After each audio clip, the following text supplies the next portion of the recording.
People look at stories through different lenses. I have my own personal take on some of these trending issues. Hi, I'm Mariah Ramharack and welcome to In Case You Missed It.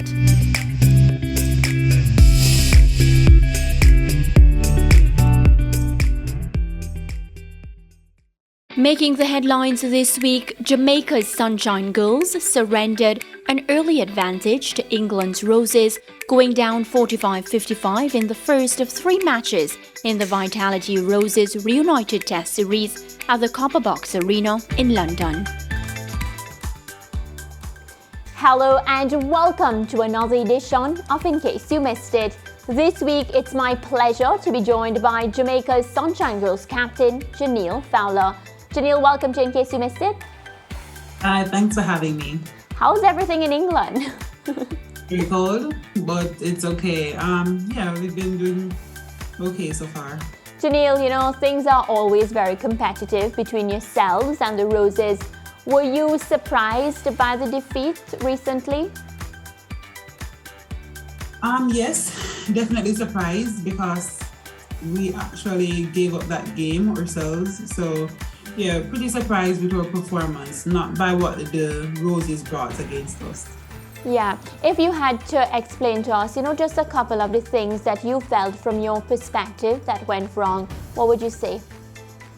I would say we just had too many turnovers. We just needed to keep possession of the ball when we had it and ensure that when defenders had a intercept or had a gain, we brought it down to the attacking end and score it. So we just had some miscommunications and some off times in the attacking end mostly.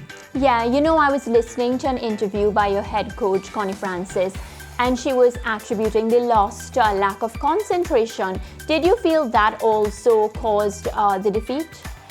Definitely. We lost a bit of concentration, especially in the second half of the game. We weren't really focused on the areas that we needed to have been focused on, and that kind of assisted to our downfall. Yeah, well, despite that, you had a positive start to the series. You ended with an outstanding 40 goals from 41 attempts. But as captain, did you ever feel, there were things that you could have done differently? Most definitely, because I myself had a few turnovers, which is uncharacteristic of me to have so much turnovers, but things that I can work on to make sure it's better for the next game. And definitely, even if I score 100% and we lose, it's never an achievement for me really, because at the end of the day, I want my team to win. Yeah, and when I look on at captains, because they are the first one that gets the questions posed at them, and it's something that, I wouldn't want to be. Do you ever feel pressure when things aren't going your way? No, because when things are going right and I'm having to answer questions and the questions are the right questions that I want to be asked, I answer them easily. So I'm prepared for when things are going wrong and I have the hard questions to answer. I just answer them and move on and get on with things. Right, and Jhaniele, did you feel that the Roses had a slight advantage playing in front of a home crowd for the first time since the Nations Cup last year?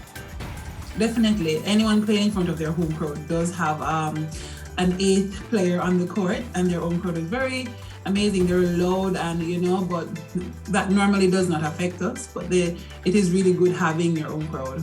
Yeah, did you feel as if, it worked against your team? Definitely. No, it did not work against our team, because when we were having really good runs, we silenced the crowd. So that was for us to keep going strong, to keep pushing on and not making a lot of errors. So we could have keep the crowd silenced. But unfortunately, we made a few errors, which brought the crowd into it, which gave them a little bit more momentum. Oh, okay, got it.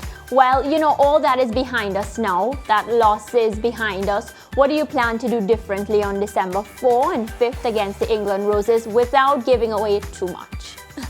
Definitely make sure that we keep and take care of the possession when we have it, because the ball is very precious when it's in our hands. So making sure that we deliver it to the other person driving and making sure that at the end of the day we score more than the Roses. Yeah, and that's the only way you can win. I tend to believe that mindset is very important. It helps us win matches, is actually the deciding factor. What's the mindset of the rest of your team as they get ready for that next match? It's really good that you asked that question because our mindset has certainly changed from the first game. And we had a very positive mindset, but it's even more now, given that we knew how we lost, why we lost, and that we're able to just go back out there and we're able to perform better. So the mindset has helped us to prepare during training for the past week. So it's pushing us forward for the 4th and the 5th to play really hard. Yeah. And for me, when I interview athletes day after day, week after week, I always like to consider that, we are living in uncertain times. We're still in a pandemic. New variants are emerging every day. Has it affected you personally in any way? The pandemic in itself definitely have affected me, but I've been really good at my mental well-being in keeping that in shape and making sure that I'm okay throughout all that's happening. So I wouldn't say it haven't, but I'm just having to push on regardless. Yeah, well, I wouldn't let you come on the show and not talk about your club, West Coast Fever. You have to tell us a bit about your experiences there and, just playing at the highest level. West Coast Fever. My experience there thus far has been really good.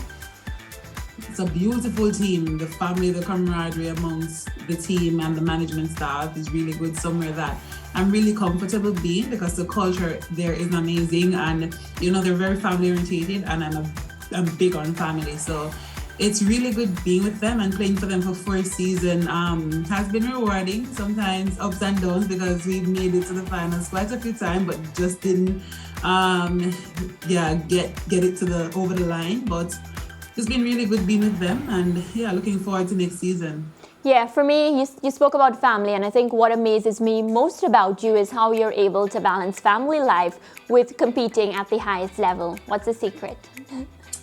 There is no secret. You just have to have an amazing family, which I do. Like my family and they're my support system and they're so amazing and they help me more than anything else. They help me to balance my career. They help me to be on the other end of the earth or on the other side of the world, and they're home and just trying to focus while not having them with me most of the time. So it's just having an amazing family and just sticking to them.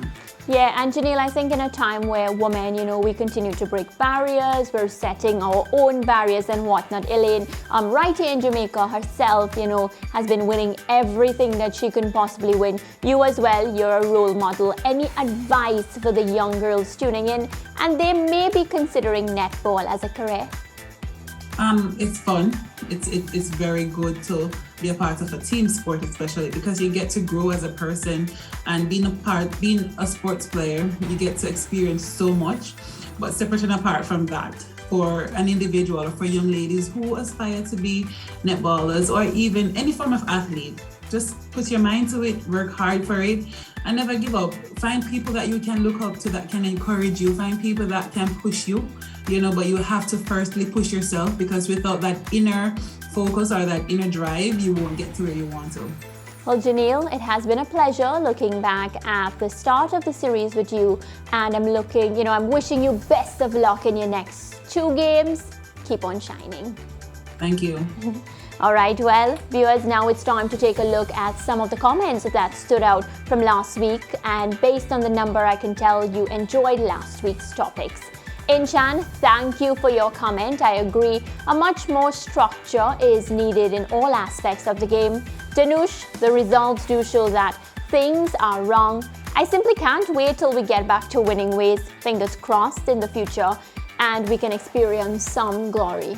Yes, Malcolm, I am presenting a balanced view looking at both sides. But yes, work has to be done. A lot of work actually.